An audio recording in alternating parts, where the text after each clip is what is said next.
Hello, everybody. Welcome to another Roma Press live stream. We are recording this and we are here all together a day after Roma beat Empoli in what I think comes off as an incredible result and a change of pace. Thank you for being here. Thank you for tuning in once again to this Roma Press live stream. We are going to be discussing last night's result together. I want your insights. I want your input. I want your comments. I want your hot takes. I welcome anything and everybody on here. So if you're just joining us for the first time, I'm Andy. I'm the co-host and co-editor of Roma Press podcast and the romapress.net.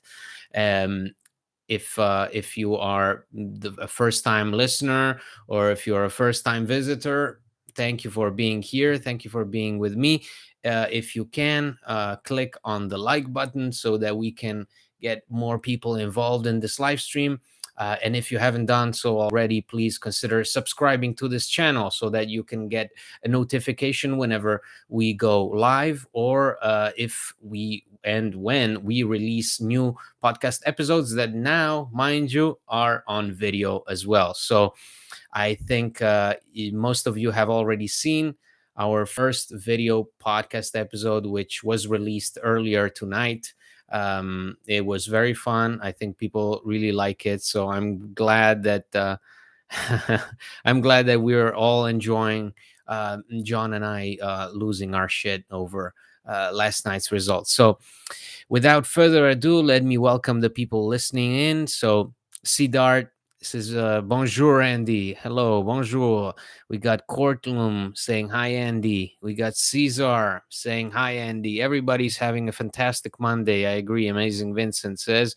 We got Carlos, our good patron.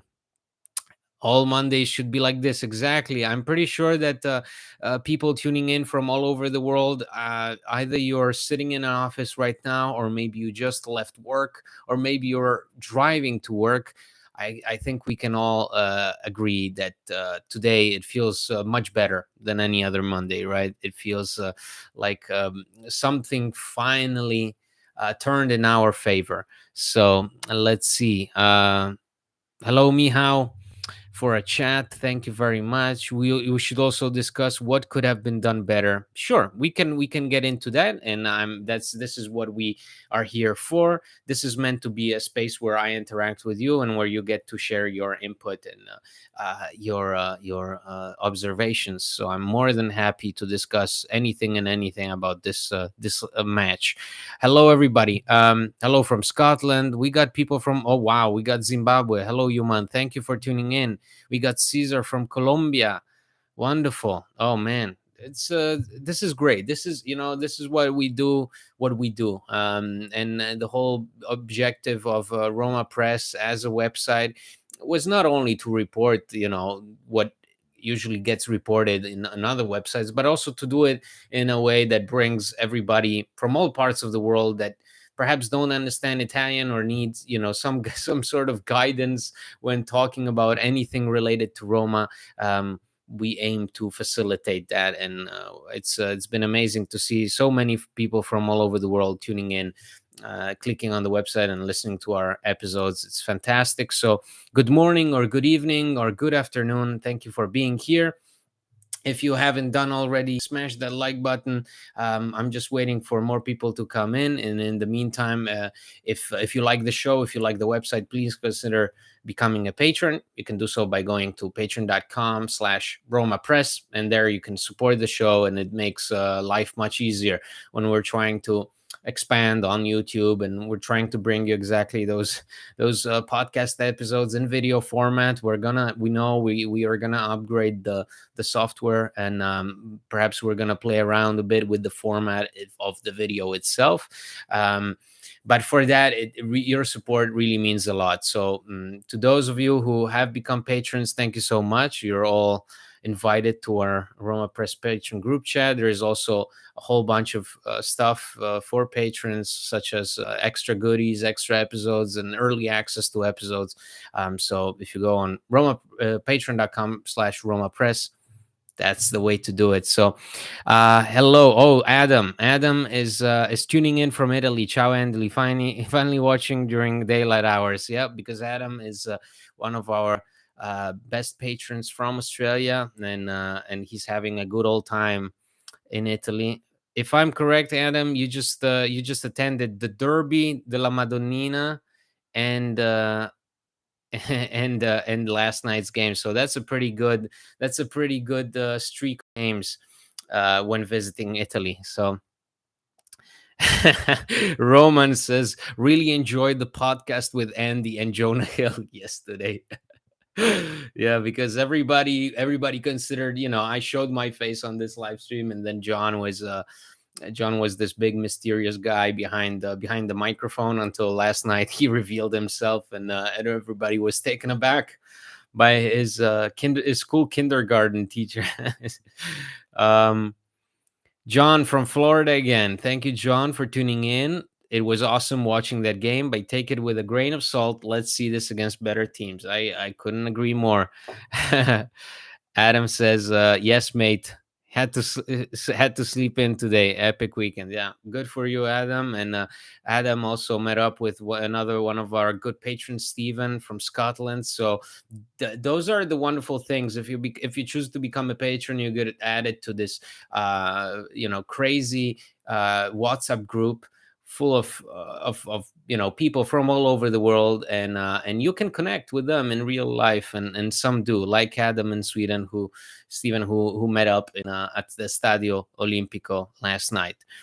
So let's get into it, guys. I think we can safely say that it was much needed, and it was exactly what the doctor prescribed, right? I mean, this is you have these, as I said on the pod, you need those nights, not only as a team, because they certainly needed it after those first three opening games, but we needed it as well. I know that everybody on here needed that result, definitely.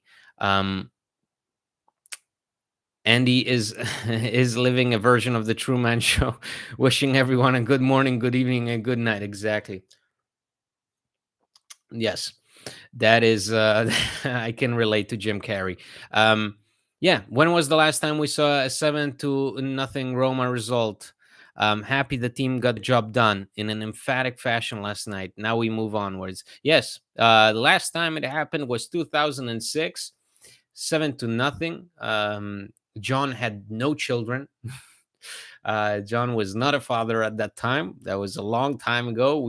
Italy was just coming off an incredible World Cup win, and we won 7-0 against Catania. So think about it. Let it sink in. Think about where you were in 2006 in October, and that will tell you how far Roma have come and over these last few years, or maybe how little was done. To think about those nights. Um, Last night is, again, with a grain of salt. I'll do what you guys have recommended me to do, so I'll take it with a grain of salt. Last night we smashed a really bad team. We completely beat them to a pulp. I don't know if we knew what we were doing. I didn't see the same, say, determination that I saw from Germany when they were beating to a pulp Brazil in the World Cup in 2014. I'm sorry to anybody from Brazil listening in. That was a terrible reference, but it's the way it is. Last night, I mean, when when that deflection of Grassi goes into the net, and all of a sudden Roma find themselves sitting 3-0 before halftime. I mean, that's you see the look on Paulo Dybala and Cristante's face, and they're like, "Is this really happening? Is this it?" So. Um, I see. Oh wow, Michael has a well, what some may call a hot take, and I think it's a perfect good take. Cristante, man of the match, 2 assists, 1 goal, one forced own goal. Not sure, not sure if it's enough to silence the critics. Yeah, that's a good idea, Michael. To really to make a statement. And Cristante has always been very important, and I see people always lose their cool when they see, for example, that hey, Luciano Spalletti in the national team is also giving him a chance from the start. It has to mean something, right? I mean, this guy has been a regular starter for every single team that he's played on for the past god knows how long it's been. So um let's see what else. Oh, Jay Macklin says almost lost the finger when Sir Cristante hit that banger. Yeah, yeah. It finally felt like that was the Cristante that we signed up to see in the first place, right? When we signed him from Atalanta, we brought in this guy who had just scored 9 goals the previous year with the Bergamaschi. Finally, he was supposed to be the guy to replace Raja Nainggolan. Remember, he even inherits that shirt number that same summer that Raja leaves. We are expecting a guy who scores a lot, box to box, physical, with a lot of pace. And we get a different player because the circumstances would only allow Brian to fill in as a initially as a replacement for De Rossi, right? He was sort of being mentored by De Rossi. Then he was asked to play Mezzala. Then there was a whole season basically where he played as an additional central defender in Chris Smalling's absence. So this guy's been through a lot, but yesterday it was brilliant. And I don't care, if we played against Empoli. I think that performance itself is just it's the kind of performance that really elevates the whole team. I mean, you look at how much he wants that ball. What is it on Paulo Dybala's goal, and it's all his, right? It's all his doing.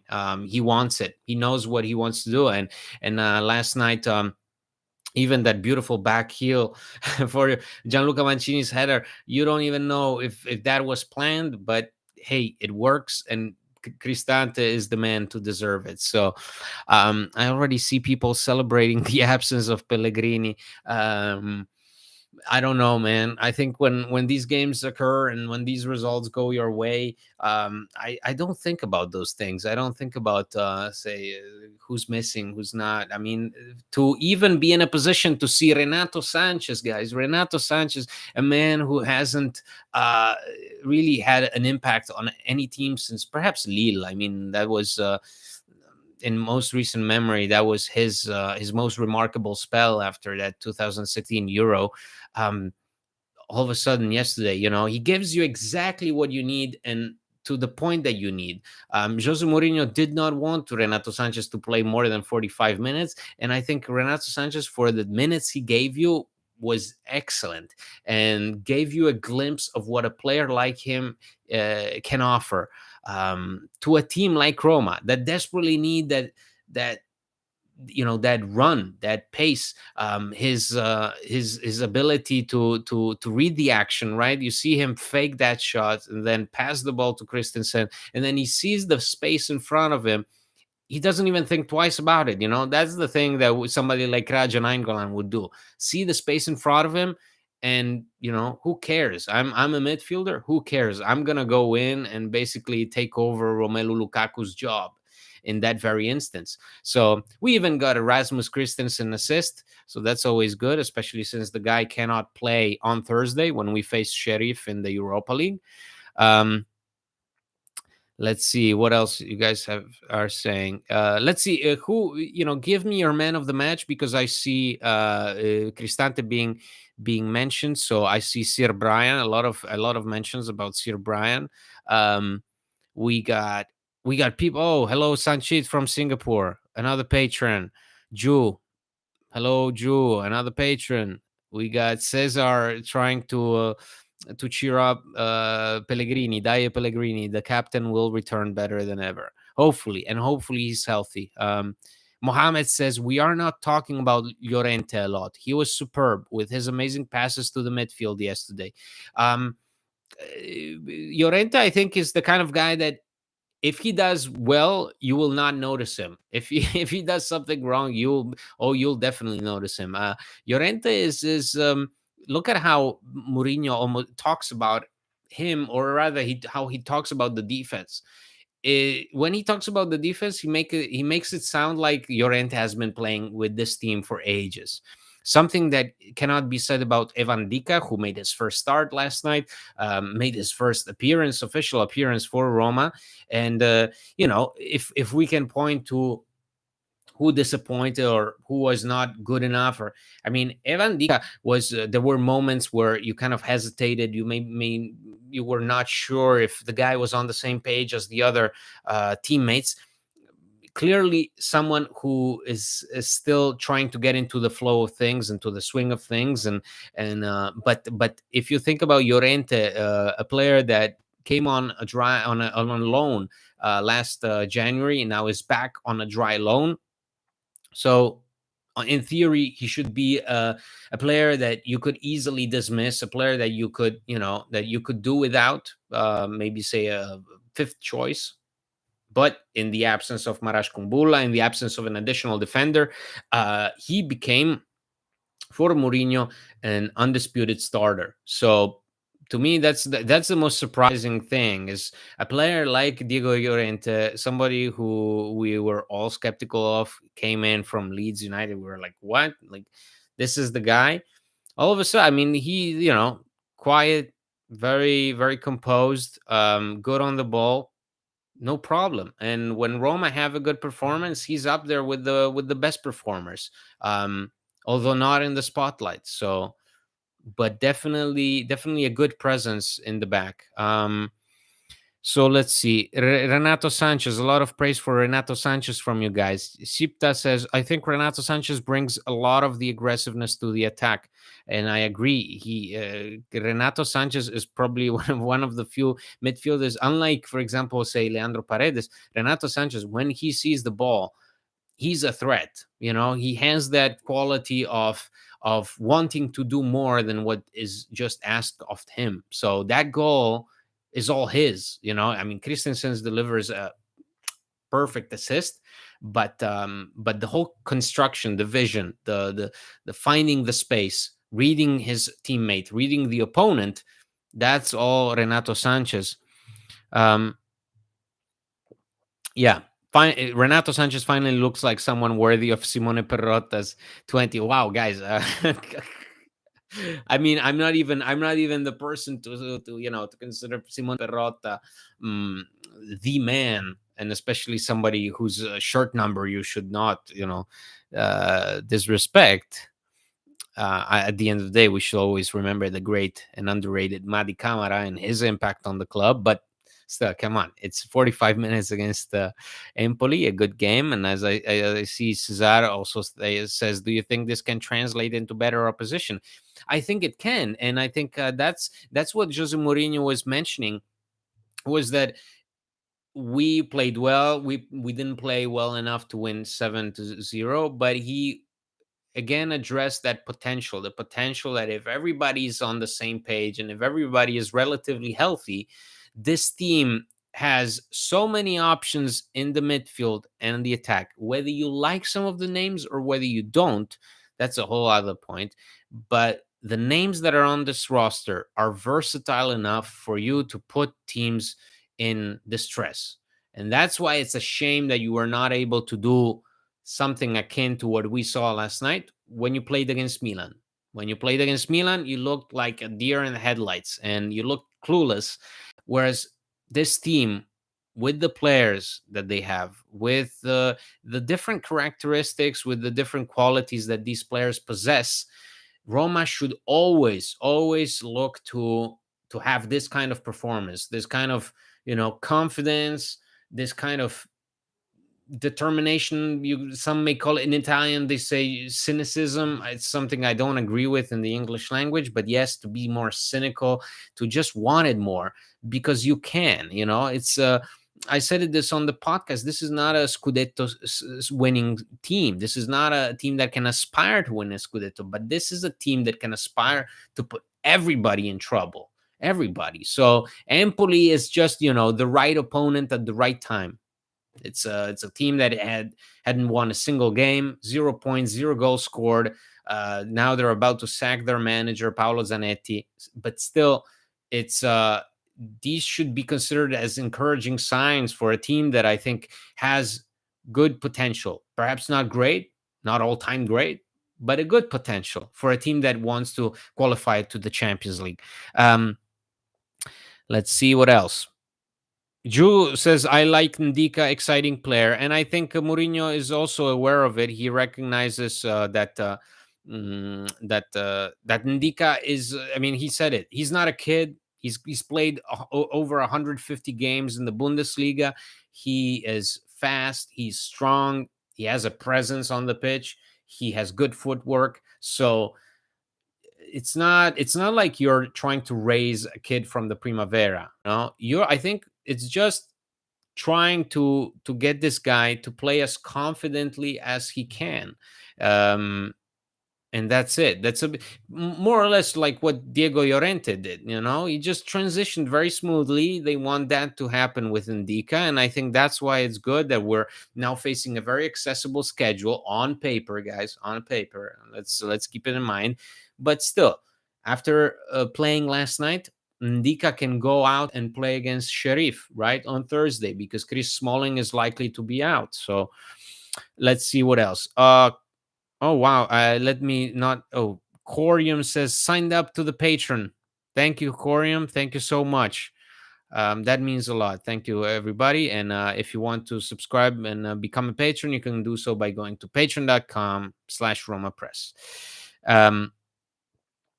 HH says the good thing is we have Renato and Aurora. One of them will be fit and do the job. If you are both healthy, wow, oh my Roma, yeah, and that's what happened yesterday, right? Mourinho said that Aouar came to the stadium with the team, but unfortunately he felt a bit of soreness in his muscle, so they didn't want to risk him any further because he recently suffered an injury. Right, he went down against Milan, so. And Renato Sanchez was finally allowed to play, and you see that Renato Sanchez, perhaps he's maybe 60% fit. He can still offer things that you lacked for a long, long time, things that you sorely missed. And mind you, Mourinho also praised Paredes in his post-match. He said Paredes, he still needs to learn some things because he still needs to learn the position that I'm asking of him. But this is a player, a number 6, that has qualities that we lacked for a long time. So let's see. Drew says Paredes, Llorente, Ndika, Sanchez, Lukaku, Christensen. Wow, half the team was entirely new. I think we need to appreciate it'll take time to gel. Absolutely. And if you think that maybe Aouar could have played, you have another player there that was new.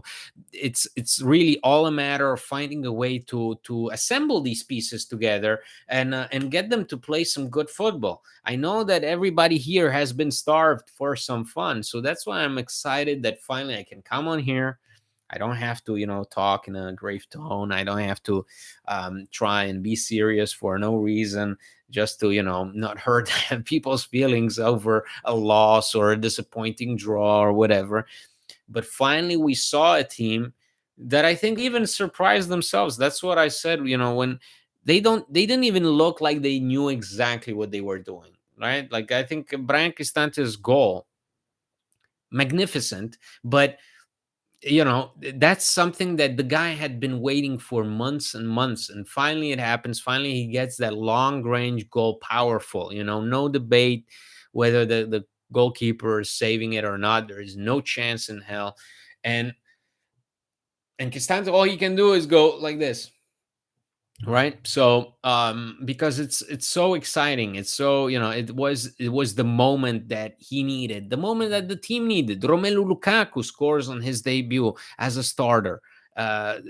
Once again, it's Empoli happened to be the right team at the right time, but these games can be a lifesaver for you, because if you're a team that is struggling, if this goes well, if you go out there and you show who you really are, then that gives you an incredible amount of confidence with the games ahead.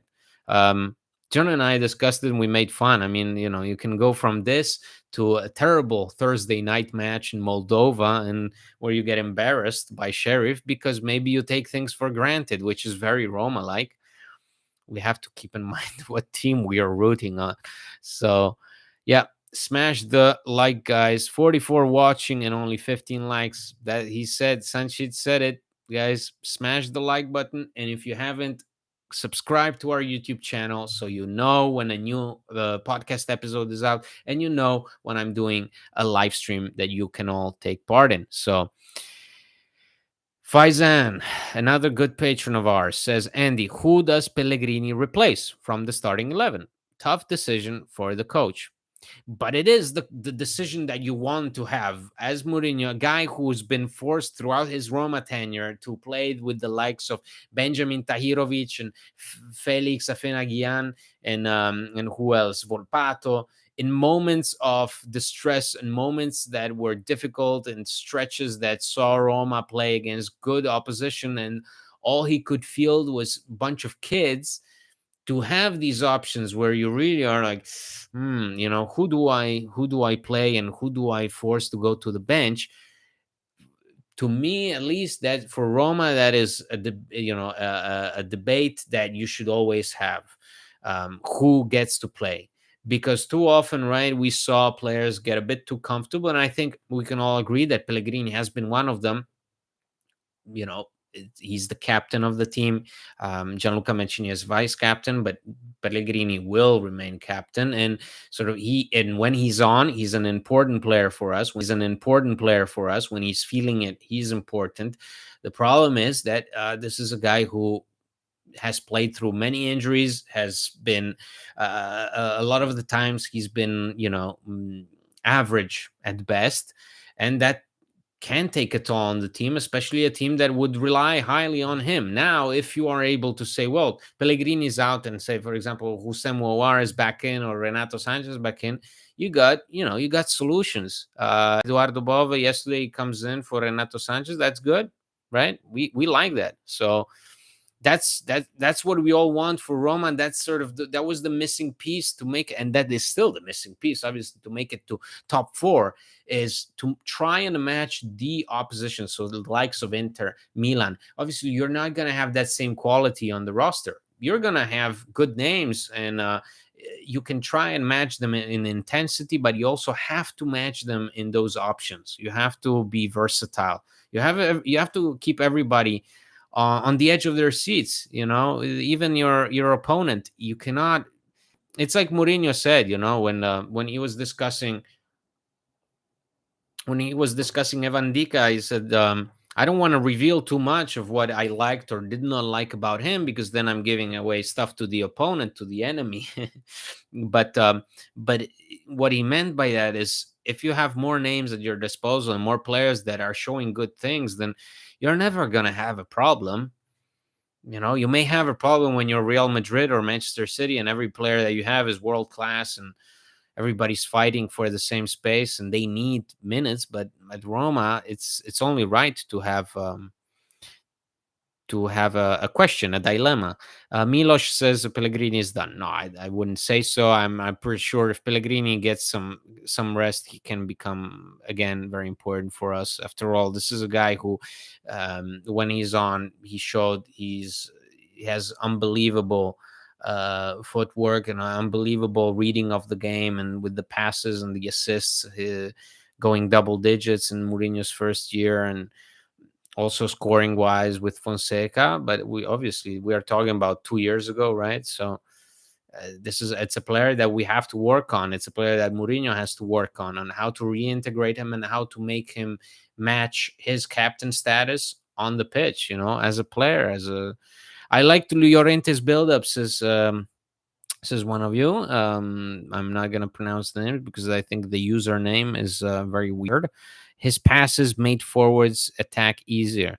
Llorente has has a good touch, and Llorente can help you maneuver. And we know that Roma rely on those central defenders to make the difference in the build-up. Um, and I think honestly, when you have the trio of Ndika, Mancini, and Llorente, again, those are three very good options when you're trying to build from the back. So somebody could say, I see people clowning on Pellegrini. One could even say, well, without Smalling, look at how this team moves. This is a very small sample, and Smalling has been vital for us in other instances. But we should always, once again, consider that uh, everybody is touchable, everybody is replaceable, and in this team, it's good to have competition on the roster. Um,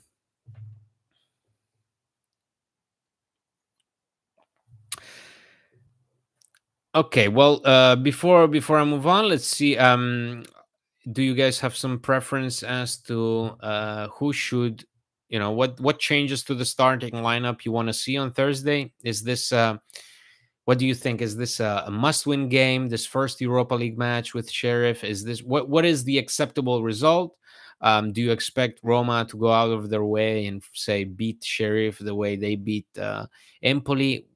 Also keeping in mind that we're facing Torino afterwards, or are you satisfied with a team that does the bare minimum? Tries not to get injured, tries not to get hurt. I'm interested in that. In the meantime, I'm just going to read a few more comments. I think Mourinho gave the best advice to Roma fans, says Brandon. Not in not in hell after a defeat, not in heaven after a win. Balance as always. Perfectly said. Yeah. Mourinho said, we're not as bad as everybody made us out to be over these past few weeks. And I think that applies also to a lot of our patrons and a lot of to the people watching this live stream, that, it's those first three matches obviously, sort of encouraged a lot of extreme feelings and a lot of takes on what this team is capable of, what this team can aspire to this season. And uh and at the same time, you see all those comments now today. You have maybe three people saying, guys, chill out, and whereas the rest is going nuts, and rightfully so, because that's the whole point, is to have fun with these games. But it's true, with Mourinho, you have to keep balance in judgment. You cannot go out of your way and say this team is shit one day, and the next day you go out and say, well, they are extraordinary. They are world beaters, 7-0. I mean, that's a score line that only the best of teams can aspire to. So let's see what, in the meantime, what you guys said. Milos says, I still hate this formation. Oh, do you mean the with the 3-5-2? Is that what you mean? I see Cesar also as in, is the 3-5-2 still the best for this team? Uh yeah, that's a good question. We can argue that because, again, very small sample. This is a game that, um these types of matches can always give you the confidence that you need, but they also can be, sort of a blindfold, right? For, we choose to ignore what's wrong. And I see here people mention, for example, playing the ball too much into Rui Patricio's feet, and um, the team moving a bit slow in the second half, and obviously these are all valid points. 7-0. What Mourinho hates probably about the scoreline like this is to have that false sense, to have that illusion, that false sense of security that, oh, we figured it out. No, you did not figure it out. You made a step in the right direction, and if you continue like this, if you are able to consistently show your dominance over the opponent, then you can say, oh, we've learned something. But this is just, a minor, it's like doing homework, versus taking a test. You did what you had to do. You did your homework, you went back to school, you showed your teacher a homework, you got a good grade, cool. But that's your duty as a student. You did that. And so we have to understand whether this 3-5-2 with the players at your disposal is good. What do you do? What do you do now that, for example, Paulo Dybala is likely to be rested on Thursday? Maybe you have El Shaarawy come back into the lineup. Maybe you got Andrea Belotti playing as a starter. So do you change that? Do you change the formation? Spinazzola yesterday. I mean, Spinazzola last night. Uh, there were some really rough touches on that ball, and it's sometimes it's just worrying what the guy does, because he's got talent, but I mean, he at a certain moment I thought he looked like Leslie Nielsen in one of those, in one of those Naked Gun movies. It's just, is he taking the piss, or so? These things don't go away. Let's see. I see people. Yes, Sheriff won versus Real Madrid at home. They are dangerous, but we will win, and I hope we all come back healthy. I see people mention that match a lot, as in to say, guys, don't get too ahead of yourselves. This is a team that beat Real Madrid 2 years ago, and it's true. And then when you listen to what their coach has to say, for them, it sounds like for them it's just an honor to be in this competition, whereas 2 years ago they were in the Champions League. So it's baffling, and there are no easy games in this tournament. We all know it, especially in the group stage. They are theoretically they are easy, right? You face teams that you hardly ever heard of, but at the same time you play in difficult settings. You play, and for Roma especially, you play at a phase where the stakes are so low, right? You go into the game like this on Thursday, you just beat Empoli, you're feeling good, right? You want to focus on the league. You've been to the Europa League final last year. You've been to it, so you may as well take it for granted and just show up, do the bare minimum, and go back home, right? Um, but you still have to show up. You still have to put in a good shift, and do something, and hopefully get a result. Are we gonna see Miles VR today? I mean, on Thursday, are we gonna see finally, some changes to that back line? Um, are we gonna see Pagano? Let's see what you guys think. Um, James says, I can't wait to see our captain back. Don't understand all the hate he gets from fans. Yeah. Pellegrini should be back for Sharif. So Awar is still a bit doubtful, but Pellegrini should recover and will likely play from the start. So let's see. Who plays left back and right back in a four-man back line? Our wing backs can play defense. Oh, I would argue that they can play better defense than the attack, honestly. Um, I honestly think somebody like Salik can play very good defense. I think Rick Karsdorp has grown into a much better defender than he used to be. And honestly, over these last few months, we saw our wingbacks be better at defending than, for example, at crossing the ball. So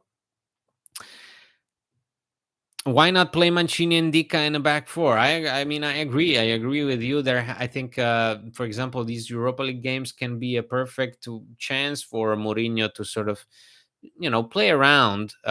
Because, as I said, you have enough quality to beat these teams. You're playing against Slavia Praha. You're playing against Sheriff. You're playing against Servette. So you have the quality to beat these teams regardless of who plays. And it has to be with the focus on the league. At least this group stage of the Europa League has to be a moment where Roma can just play around. Doesn't mean not give a crap about what's at stake, but still try and have fun with the solutions, with the options at hand. Um, Cesco Fran says, with the exception of our goalkeeper, I feel confident with this squad. I'm grateful for Rui's performances for us in the past. I just hope he can keep us afloat enough to achieve our objectives this season. Hey, Rui had some good saves last night. That's encouraging, right? Empoli did not do too much to scare him. They had one of those. I think Baldanzi hit the post, but that's. I think last night was was a good sign to have at least a clean sheet. Also a guy like Rui, a veteran, but it doesn't matter. When you're a goalkeeper, you see that ball go into the back of the net enough times to really make a question who you are. Um, Ariel says all in caps lock, so he's very excited, or she's very excited. Ndika was good at defending, but very nervous on the ball. I see why Mourinho did not start him. So many misplaced passes. Um, yeah, and I think that nervousness also stems from perhaps they don't have a common language to communicate with uh, with Mancini and Llorente, and then add to that Smalling. I don't know if Ndika knows English, but I'm pretty sure that he cannot speak Italian, which is, I guess, what Llorente and Mancini use to communicate with each other. I see some people liking this live stream. So if you haven't done so already, we got 56 people, 29 likes. So I need more likes, guys. I need more likes because we gotta hit the algorithm. Um, Custard, Custard says, "I like to ask you, don't you think it's a big opportunity now to dominate Serie A, especially with Juventus destroyed? Juventus are doing quite well. I don't know if you're alluding to their situation over the last few years, but this season, this is definitely a Juventus that has fully prioritized the league. They've been excluded from the Conference League. They only play one game a week. They don't care. Pogba is not there. Who cares? They have other players. They have Vlahovic, who's back to scoring goals, world class goals. So, Serie A, in my opinion, this year with Napoli playing the way they do, perhaps only Inter really becoming that dominant force. It's a very, very competitive league. Fiorentina yesterday, what do they do with Atalanta? They completely stunned them. Gasperini is left with his mouth wide open, and hopefully it's the last season I have to see him coach at a top level. um, 100% bring Mourinho on the pod, says Peter. Yeah.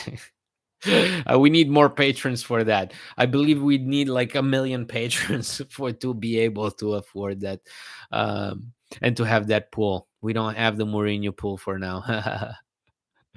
Yeah.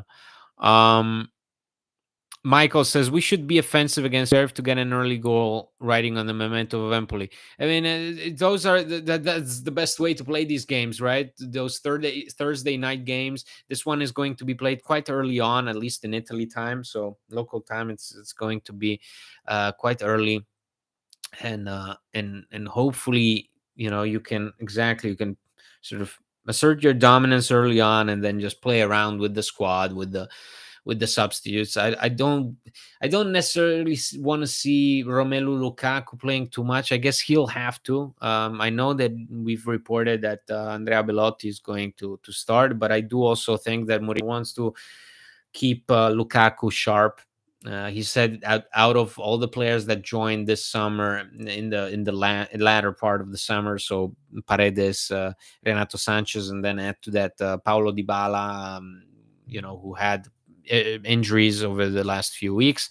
Lukaku looks in incredible shape compared to them, even despite missing so much of training in preseason. So yeah, Drew says last night Spina lost the ball and tried to laugh it off. I mean, Spinazzola is in a terrible moment. Terrible. Terrible. He doesn't make the difference, and if he does make the difference, it's not for positive. I mean, he's a player that you really I need somebody to work on his mentals. I don't know, send him again to the dentist. I don't care, just get him to shoot straight. Um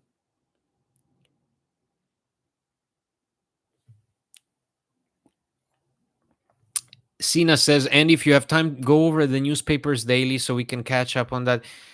Sina, I try to do it every morning. Sometimes you have less news on our website than others, because a lot of the things that you see in the morning, it's just sort of regurgitated articles. Say after a game, like last night, you just got a whole row of articles that basically repeat what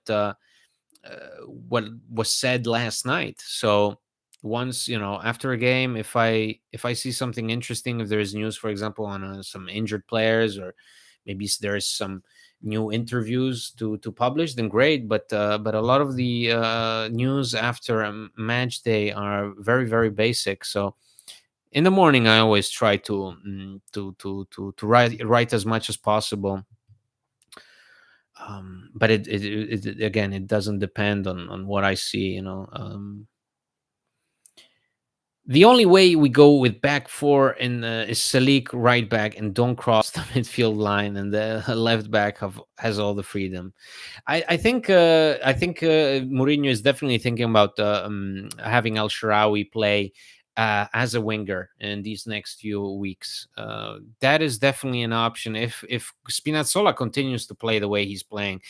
El Shaarawy, and you want to have, for example, a two-man attack with Belotti or Lukaku.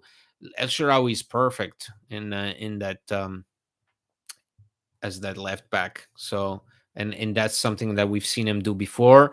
That is something that we know Mourinho wants to do with Lukaku. He wants to have somebody paired up with him. So unfortunately, we're not going to see Sardar Azmoun play in the Europa League since he has been disqualified from Roma's UEFA list, and so he's not eligible to play on Thursday, just like Rasmus Christensen is not eligible to play on Thursday. But I think Mourinho will want to play around with El Shaarawy's flexibility to cover multiple positions. Belotti, his sense of sacrifice. I mean, the guy comes in yesterday, he gets 2 assists. He's so happy. He doesn't even score goals, and he's happy. He's just the best teammate. We all love Andrea Belotti on this on this page. Inter is the Manchester City of Serie A this season. I mean, Inter look very much in form, so they look very strong. We'll have to see if the Simone Inzaghi curse strikes again. Ciao, what do you think of Christensen? Asks Damiano. I'm starting to like him, but I've been into Karsdorp too. Mourinho, in his recent press conference, so before Empoli, he sort of addressed this briefly, but by what he had to say, he said that Christensen has the most potential out of these fullbacks that can play on the right. It didn't sound like he had too much confidence in Zeki Salik, I have to say. It did sound like Rasmus Christensen. I don't know whether it's with his attitude, whether it's with his build, the fact that he's built like a tank and he's supposed to go play and up and down the pitch for you. But definitely he sort of hinted at the fact that Christensen did not start too well the season to begin with. Has to get acclimated to the rest of the team, to Serie A, but once he does that, he can become important for the team. So I guess we'll have to trust what Mourinho sees and wait for Christensen, who last night showed very good things, and that was a beautiful assist. HH says, do memberships here so members can call and share their point of view live with you. Yes, HH, we want to explore with John that. I think we've just crossed one of the milestones that are necessary to become part of the YouTube partner program, which allows you to do memberships. So yes, please stay tuned for that. We'll definitely have a look into those possibilities. Again, we're just learning as we go along, guys. So yesterday we did our first video podcast, which you can find on our YouTube, and we plan to sort of get into the swing of things, and so. Mads says, HH, get back in the WhatsApp group. We miss you in there. I told him, Mads. I told him two live streams ago that we miss HH. John's face does not match the voice. I think people just listen to us for too long, and it's just, I think if you've been listening for as long as we've been doing the podcast, so 5 years, you've just, I don't know, you probably had a completely different image, and then all of a sudden after 5 years you see the face and it just hits you differently. I guess Belotti and Elsha will play up top, says Cesar. Zaleski and Karsdorp on the sides for Thursday. I definitely see Belotti and Elsha starting because one, because they provide you with a lot of flexibility. They allow you to rest Lukaku and Dybala, and second of all, because they need the minutes. They definitely need minutes. I mean, as somebody like Belotti, he started the season hot. You want to keep that going. You cannot just demote him to the bench. Um, do you think Karsdorp will play a role at Roma with while Mu is around? Karsdorp was very, very close to leaving the club this season. Like all parties, so Roma, Karsdorp's agent, Karsdorp himself, were sort of ready to depart, ready to accept any offer. But the problem is that the offer never came. So I think Karsdorp now has. He's one of the players in this squad that's been the longest with you, which really hits differently, but it's true. I mean, he came in 2017, so it's crazy. I think there were some differences with Mourinho. I think now he's accepted a role with well, really nobody. I mean, who is the starter here? Is it Christensen? Really? Christensen didn't start against Milan. It was Sekiselik. So I think it did that wingback position is really going to be very rotated very often. Mourinho, when he talked about it, he didn't give a straight answer as to whom he considers the undisputed starter. And I think we can all agree that if there is one position where you just don't know who the hell you can count on, it's those wingbacks. So, oh wow, look at it. HH says hello. Say hello to everyone from me, Mads. I will be back soon. So HH used to be involved in our crazy patron group chat, and sometimes emotions are very high in that chat, and people feel like leaving, and then they always come back. It's like that famous Al Pacino quote from The Godfather Part 3, which I will not quote because you guys are not fans of Godfather Part 3, so it's useless. Michael says, I like the squad depth with players that are quite generally equal in ability. It's going to keep everyone competitive to earn a starting spot. Yeah. You're not looking for Roma. You're not looking for world-class players. The most quality you can aspire to is Paulo Dybala and Romelu Lukaku. Everyone else will always have to be, players that are coming from difficult spells, players that have a long injury record, players that haven't played in a while, and you have to hope in those instances that does work out. And I think Roma this season, especially with Renato Sanchez, with Hussein Mouar, with Paredes, guys who have played very, very little over recent years, they really have to hope, and hope that Paulo Dybala stays healthy. And but if that works in your favor, and it's a big if, and I know that Mourinho also highlights that if in his notebook with 3 lines because it's so important, to be healthy, to be fit enough to even, you're going to Moldova on a rainy Thursday night.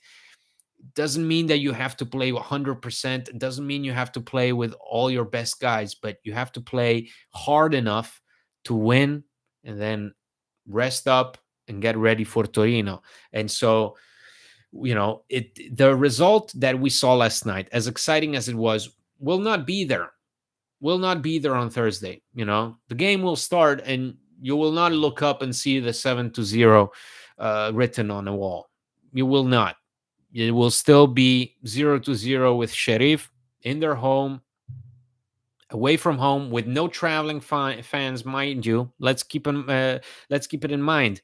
Roma fans have been banned from traveling for I don't know how many games after that Anthony Taylor incident in Budapest. So the players will not have the support of fans on Thursday. They will not have Mourinho on the touchline. So keep that in mind. And so you start again, and it's difficult. It's not meant to be easy, even if we like to think, oh well, it's Sheriff. Whoever heard of that yesterday? John said, are you talking about a Western? No. It's a team. We're playing against them in the Europa League. As you all know, they won against Real Madrid 2 years ago in the Champions League. So yes, you have to take it seriously. You have to look at this roster and think, okay, who will I risk, or who can I count on? Who provides me with the most certainties? Is it Renato Sanchez? Do we risk playing with Renato Sanchez on Thursday as well? I'm not sure that Mourinho will want to do it. If there is a time to play with Pagano as a starter, perhaps it is this time around. What I think is the the main point of this win that we saw last night, so beautiful, so convincing, 7-0, something for the history books, literally, um, is you cannot take these things for granted. The upcoming games, it has to, and also you cannot treat this game as some sort of, holier, holy grail that it has to be. Yes, it has to be, as I said on the podcast, it has to be the golden standard. It has to showcase your ability, your quality, but it will not count towards the other games. It has to be a starting point. It has to be the first step that you take in order to become that team that qualifies to the Champions League, and hopefully that wins the Europa League. That has to be the motivation in the games that will follow. You are looking to play against Sheriff. You're looking to play against Torino. You're looking to play against Genoa. You're looking to play against Slavia Praha. It's a nice, decent run of games that are accessible enough to give everybody a try, everybody a go, and also assert your dominance. Do what you did yesterday. I don't care to what scale. It's a 1-0 or 7-0. I don't care. Matt Falcona, yes, our good patron and our occasional guest on the podcast. The Falcona Forecast, guys. You can find it on Twitter. Follow our good friend Falcona for his predictions.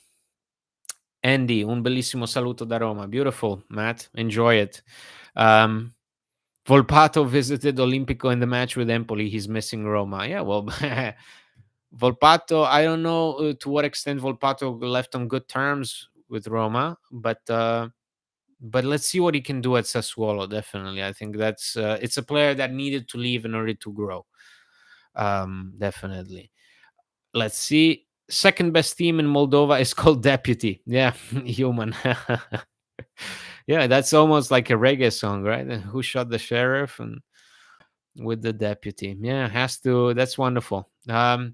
So all in all, it's great. I see, we have 63 people. That's an improvement over the last live stream, which I think attracted only like 40 or something. So it's an improvement. And why is it an improvement? Because Roma won 7-0. But that cannot be, considered the apex of the season. This is the starting point. You're at 4 points in the league. That's still pretty bad. I mean, look at where Di Francesco's Frosinone are. You have to keep that in mind, and you have to pay attention. And the team has to do it. Fans can get carried away. The team cannot. We'll see what the team learned from this win. Really, I'm very curious to see that, because the Roma that I've known over the years very often made the mistake to use those results as sort of a pat on the back.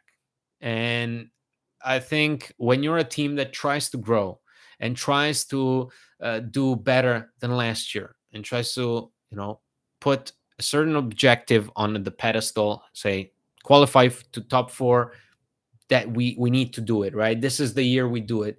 Then the worst thing is in that situation that you can do is take things for granted and accept a result like some kind of crowning achievement.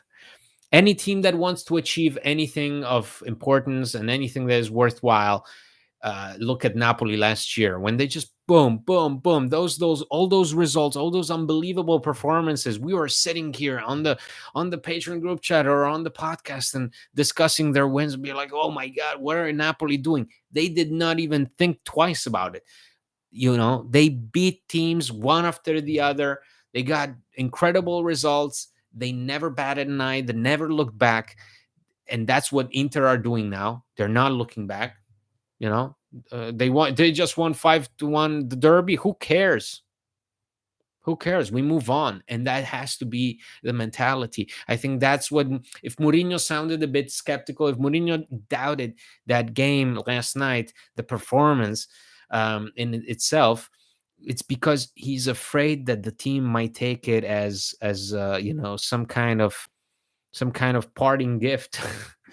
Some kind of achievement, which it is not. It's not. So Thursday night, we go again. We go without Mourinho, without Sardar Azmoun, without Rasmus Christensen, with Pellegrini likely to be back. Aouar still doubtful. Chris Smalling likely out. Paulo Dybala resting. Romelu Lukaku, who knows? But we go back and we have to play, and we have to play again in a competition that last year caused a lot of pain. And I know a lot of people here are now focused on the league or try to tell themselves that they're focused on the league, and that's what I've been doing also, to try and not to think about too many competitions at once. The important thing is that Roma do not lose focus. It's so pivotal, it's so vital for this team if they want to take that step, which I've been talking about for months and months, that extra step that really would put them up there with the other teams that concretely challenge for top four. If you want to be that team that come March or April doesn't let up and keeps on going, doesn't look back, doesn't care of its position at the table, does its thing, then you need to approach every game like you approached last night. Every game, the mentality has to be the mentality of a team that wants to win 7-0 on purpose, not by accident. So last night may have been an accident. Last night, some of those goals may have been an accident, may have been nice coincidences, good episodes going in your favor.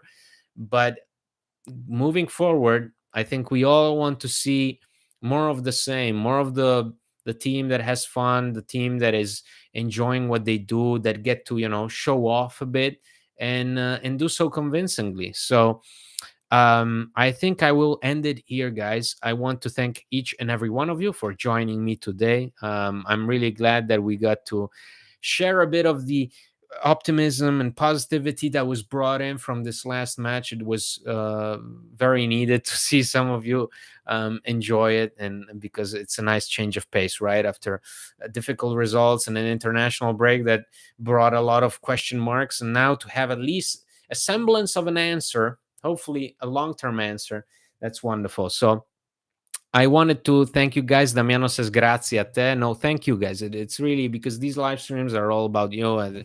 I try to sort of bounce off of what your thoughts are and get to exchange ideas.